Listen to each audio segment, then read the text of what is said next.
अस्सलाम वालेकुम वरहमतुल्लाह। Dear students, हमने class 9th physics Urdu medium के लिहाज से स्टार्ट की हुई है। आज हम स्टार्ट करेंगे इसका यूनिट नंबर 5। यूनिट नंबर 5 हमारे पास क्या है, इसका नेम हमारे पास है वर्क, एनर्जी और पावर। इसमें हमने वर्क, एनर्जी और पावर के बारे में पढ़ेंगे। सबसे पहला टॉपिक में हमारे पास क्या है, वर्क का। तो पहले हम इस पैराग्राफ में देखते हैं, अगर हमारे पास कोई MCQ मिलता है तो वर्क और एनर्जी हमारी रोज़मर्रा ज़िंदगी और फिज़िक्स के अहम तस्वुरात हैं। आम तौर पर हर किस्म की जिस्मानी या ज़हनी सरगर्मी को हम रोज़मर्रा ज़िंदगी में वर्क कहते हैं। वो कहता है आम तौर पर हम क्या करते हैं, अगर जिस्मानी या ज़हनी सरगर्मी सर अंजाम देते हैं तो हमारे पास क्या होता है, वर्क कहलाता है। मिसाल दे रहा, मसलन लड़की मुतालिया कर रही, सामने क्या हमारे पास लड़की मुतालिया कर रही है।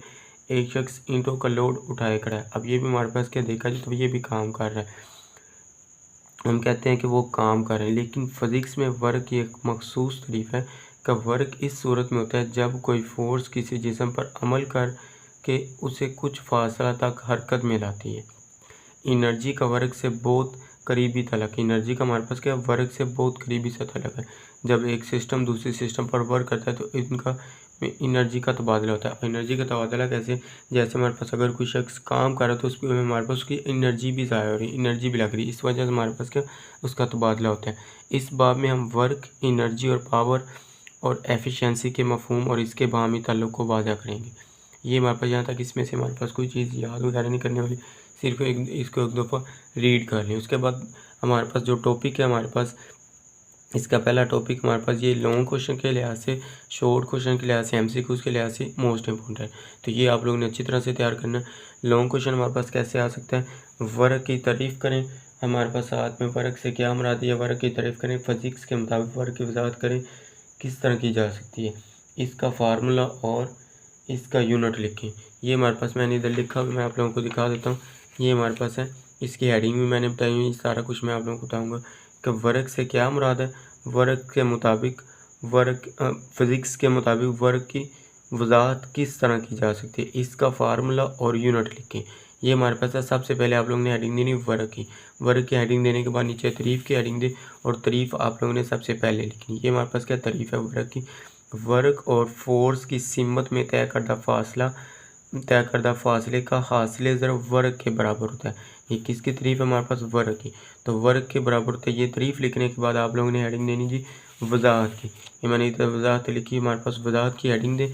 उसके बाद आप लोगों ने पहले यहाँ से वजाहत लिखनी, वजाहत स्टार्ट यहाँ से करनी है। हमारे पास फोर्स और फासला वर्क के दो लाजमी से। अब कहता है फोर्स और फासला हमारे पास के दो वर्क के लाजमी से।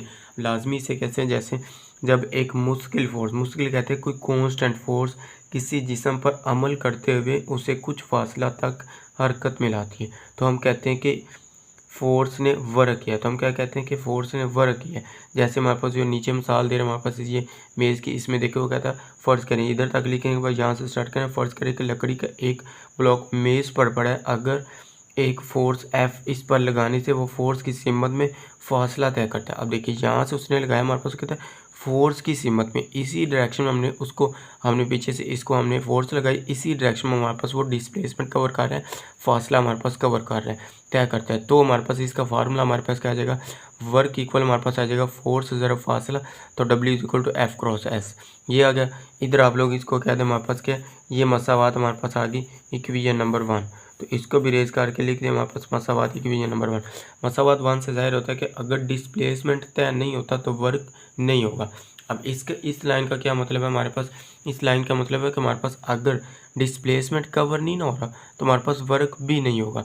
फॉर एग्जांपल नीचे हमारे पास ये इसकी मिसाल दे रहा है कि हमारे पास मिसाल के तौर पर अगर एक शख्स किसी दीवार को धकेल रहा है, फॉर एग्जांपल वो हमारे पास क्या कहता है, एक शख्स किसी दीवार को, ये हमारे पास सीमेंट की बनी, हमारे पास ईंटों से बनी दीवार है, एक शख्स इसको धकेल रहा है, फोर्स लगा रहा है, लेकिन दीवार अपनी जगह पर कायम रहती है। एक इंसान बड़ी हमारे पास दीवार है, उसको ईंटों से बनी हुई है, सीमेंट से बनी है, मजबूत है, तो जितनी मर्जी फोर्स लगाएगा वो हमारे पास मूव नहीं करेगी, ना आगे जाएगी ना हमारे पास गिरेगी।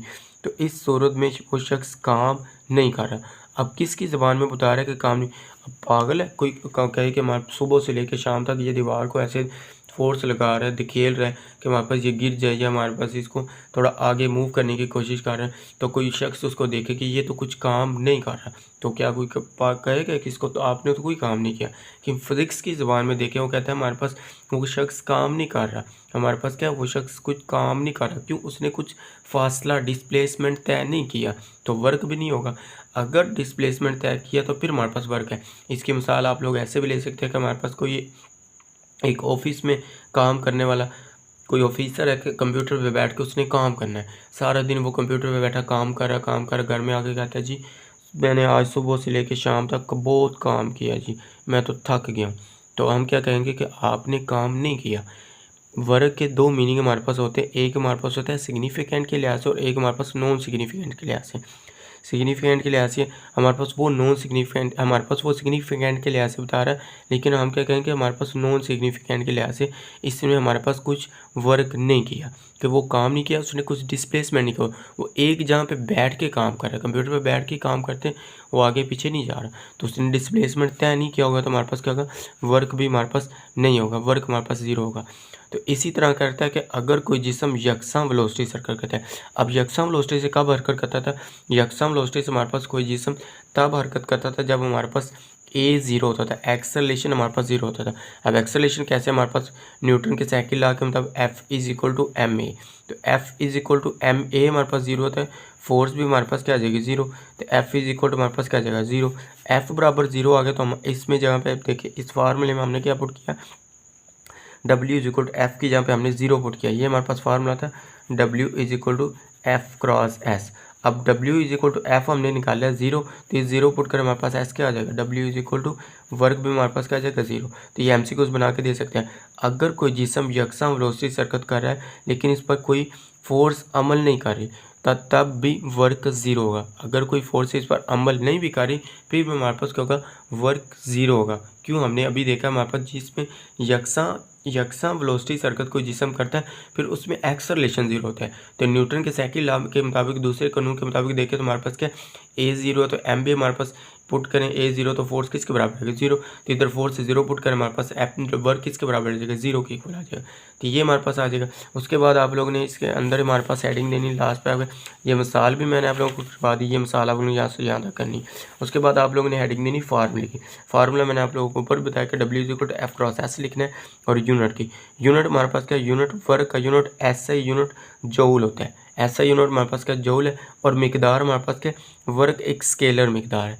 ये लाजमी लिखनी है। MCQs दोनों बार क्या है, दोनों मोस्ट इंपोर्टेंट MCQs है कि वर्क SI यूनिट क्या होता है और साथ में हमारे पास वर्क हमारे पास कौन सी मिकदार है, ये दोनों क्या हमारे पास MCQs के तौर पे भी आप लोगों ने याद कर लें कि हमारे पास MCQs भी बन के आ सकते हैं कि हमारे पास वर्क SI यूनिट जूल है और वर्क एक स्केलर मिकदार है, ये हमारे पास आ जाएगा। उसके बाद हमारे पास वर्क SI यूनिट जूल है और जूल की तारीफ भी पूछ सकता है, ये हमारे पास लास्ट पे उसने तारीफ दी हुई है, ये आप लोगों ने इसी लॉन्ग के अंदर लिखनी है। हमारे पास वर्क का SI यूनिट जूल कहलाता है ये।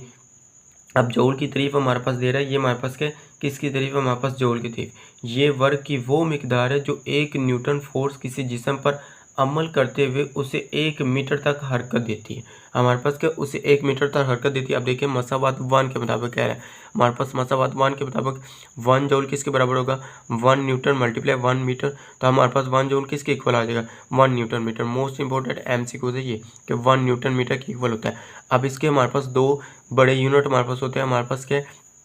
इसके दो हमारे पास स्मॉलर यूनिट है, इसके मल्टीपल्स यूनिट किलो जूल और मेगा जूल है। अब इसके हमारे पास जूल के यूनिट पर पूछे जा सकते हैं, हमारे पास वर्क के 2 यूनिट पूछे जा सकते हैं, कौन से होते हैं? MCQs के तौर पे भी या शॉर्ट क्वेश्चन पूछे जा सकते हैं, तो कौन से होते हैं हमारे पास?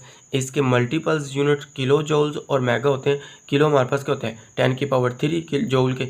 अब 1 kg लिखा है, के का मतलब हमारे पास 10 किलो, तो किलो हमारे पास क्या होता है? 10⁻³ उसके बाद हमारे पास क्या? जूल। जूल हमारे पास क्या?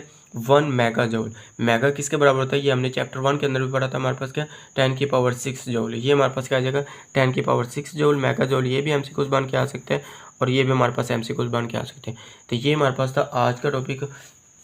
लॉन्ग क्वेश्चन के तौर पे हमारे पास ये मोस्ट इंपॉर्टेंट और शॉर्ट क्वेश्चन भी हमारे पास ये मोस्ट इंपॉर्टेंट है।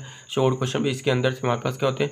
बन के आते होते हैं। तो ये आप लोगों ने अच्छी तरह से तैयार करना है। उम्मीद है कि आप लोगों को वीडियो अच्छी लगेगी। वीडियो अच्छी लगी तो लाइक करें, शेयर करें, अपने दोस्तों के साथ इसका लिंक शेयर करें ताकि उनका भी फ़ायदा हो सके। और जिन स्टूडेंट्स ने अभी तक चैनल को सब्सक्राइब नहीं किया वो चैनल को ज़रूर सब्सक्राइब कर दें और वीडियो को लाइक और शेयर जरूर करें। ओके, अल्लाह हाफिज़, थैंक यू।